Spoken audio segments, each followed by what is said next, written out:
একটা ডক্টরকে যে বলছি আপনার নামটা বলে, ওর নাম লিখতেও লজ্জা লাগে। মালদা মেডিকেলে সামান্য পেচ্ছাপের রাস্তায় কিন্তু পাথর আটকে যায়, সেটা ট্রিটমেন্ট হয় না। আবার বলে কি বিশাল বড় বিল্ডিং করেছি এখানে, আবার স্টাফ বলছে আমাকে সাজেশন দিচ্ছে আপনি কলকাতা চলে যান। লজ্জা করে না? মোবাইল বের করুন, আপনারা মোবাইলে বের করুন, ছাড়ুন এগুলো। আজকে এমন হয়েছে, কালকে আপনার হবে। হতে পারে এদের আমরা জায়গায় বসিয়ে যাব না, প্রত্যেক মানুষ এই ভিডিওটা শেয়ার করবে। প্রত্যেক মানুষ স্বাস্থ্য ভবনে বসে রয়েছে, এখানে একটা ভালো ডাক্তার নাই, আমাকে আবার বলছি মালদায় চলে যাও। সামান্য কিছু ব্যাপার না, বলছি এই ট্রিটমেন্ট হয় না।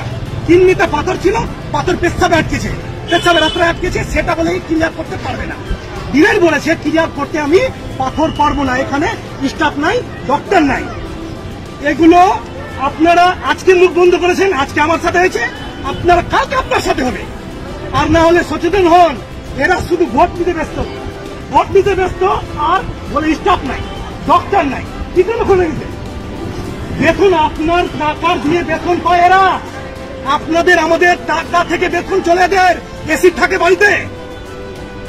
সবাই ঝেড়ে আপনারা শেয়ার করবেন এই ভিডিওটা। এই যে বললাম, পুকুরিয়া থেকে এসছি আমি।